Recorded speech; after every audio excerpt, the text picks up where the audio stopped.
نبی کریم صلی اللہ تعالیٰ علیہ وآلہ وبارک وسلم ممبر پر تشریف لائے۔ ممبر پر یہ آپ کی آخری بیٹھک تھی۔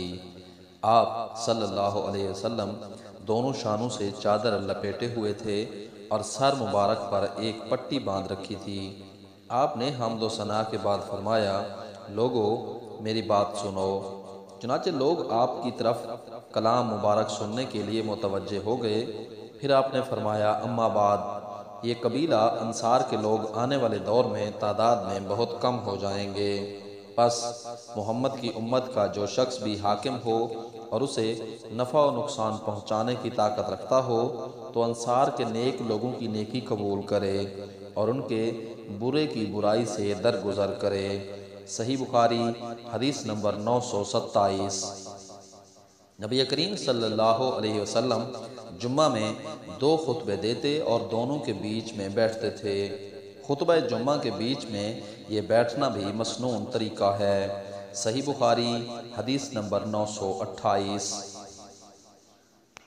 نبی کریم صلی اللہ علیہ وسلم نے فرمایا کہ جب جمعے کا دن آتا ہے تو فرشتے جامع مسجد کے دروازے پر آنے والوں کے نام لکھتے ہیں۔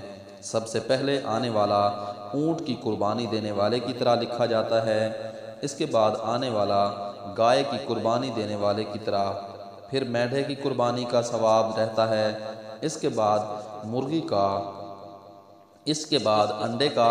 لیکن جب امام خطبہ دینے کے لیے باہر آ جاتا ہے تو فرشتے اپنے دفاتر بند کر دیتے ہیں اور خطبہ سننے میں مشغول ہو جاتے ہیں۔ صحیح بخاری حدیث نمبر 929۔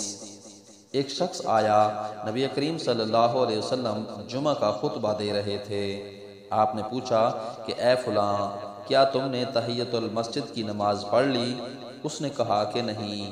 آپ نے فرمایا، اچھا اٹھ اور 2 رکعت نماز پڑھ لے۔ صحیح بخاری حدیث نمبر 930۔ ایک شخص جمعہ کے دن مسجد میں آیا، نبی کریم صلی اللہ علیہ وسلم خطبہ پڑھ رہے تھے۔ آپ نے اس سے پوچھا کہ کیا تم نے تحیۃ المسجد کی نماز پڑھ لی ہے؟ آنے والے نے جواب دیا کہ نہیں۔ آپ نے فرمایا کہ اٹھو اور 2 رکعت نماز تحیۃ المسجد پڑھ لو۔ صحیح بخاری حدیث نمبر 931۔ نبی کریم صلی اللہ علیہ وسلم جمعہ کا خطبہ دے رہے تھے کہ ایک شخص کھڑا ہو گیا اور عرض کیا، یا رسول اللہ، مویشی اور بکریاں ہلاک ہو گئیں بارش نہ ہونے کی وجہ سے، آپ دعا فرمائیں کہ اللہ تعالیٰ بارش برسائے۔ چنانچہ آپ نے دونوں ہاتھ پھیلائے اور دعا کی۔ صحیح بخاری حدیث نمبر 932۔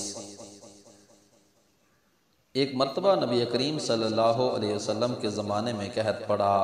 آپ خطبہ دے رہے تھے کہ ایک دیہاتی نے کہا، یا رسول اللہ، جانور مر گئے اور اہل و عیال دانوں کو ترس گئے، آپ ہمارے لیے اللہ تعالیٰ سے دعا فرمائیں۔ آپ صلی اللہ علیہ وسلم نے دونوں ہاتھ اٹھائے۔ اس وقت بادل کا ایک ٹکڑا بھی آسمان پر نظر نہیں آ رہا تھا۔ اس ذات کی قسم جس کے ہاتھ میں میری جان ہے، ابھی آپ نے ہاتھوں کو نیچے بھی نہیں کیا تھا کہ پہاڑوں کی طرح گھٹا امڑ آئی، اور آپ ابھی ممبر سے اترے بھی نہیں تھے کہ میں نے دیکھا کہ بارش کا پانی آپ کے ریش مبارک سے ٹپک رہا تھا۔ اس دن، اس کے بعد اور متواتر اگلے جمعہ تک بارش ہوتی رہی۔ دوسرے جمعہ کو یہی دیہاتی پھر کھڑا ہوا، یا کہا کہ کوئی دوسرا شخص کھڑا ہوا اور عرض کی کہ یا رسول اللہ، عمارتیں منہدم ہو گئیں اور جانور ڈوب گئے، آپ ہمارے لیے اللہ تعالیٰ سے دعا کیجئے۔ آپ نے دونوں ہاتھ اٹھائے اور دعا کی کہ اے اللہ، آپ دوسری طرف بارش برسا اور ہم سے روک دے۔ آپ ہاتھ سے بادل کے لیے جس طرف بھی اشارہ کرتے، ادھر مطلع صاف ہو جاتا۔ سارا مدینہ تالاب کی طرح بن گیا تھا اور کنات کا نالہ میہ بھر بہتا رہتا، اور ارد گرد سے آنے والے بھی اپنے یہاں بھرپور بارش کی خبر دیتے رہے۔ صحیح بخاری حدیث نمبر 933۔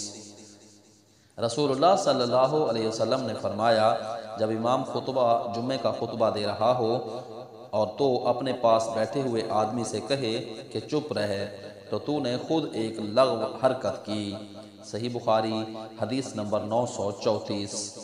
رسول اللہ صلی اللہ علیہ وسلم نے جمعہ کے ذکر میں ایک دفعہ فرمایا، کہ اس دن ایک ایسی گھڑی آتی ہے جس میں اگر کوئی مسلمان بندہ کھڑا نماز پڑھ رہا ہو اور کوئی چیز اللہ پاک سے مانگے تو اللہ پاک اسے وہ چیز ضرور دیتا ہے۔ ہاتھ کے اشارے سے آپ نے بتلایا کہ وہ ساعت بہت تھوڑی سی ہے۔ صحیح بخاری حدیث نمبر 935۔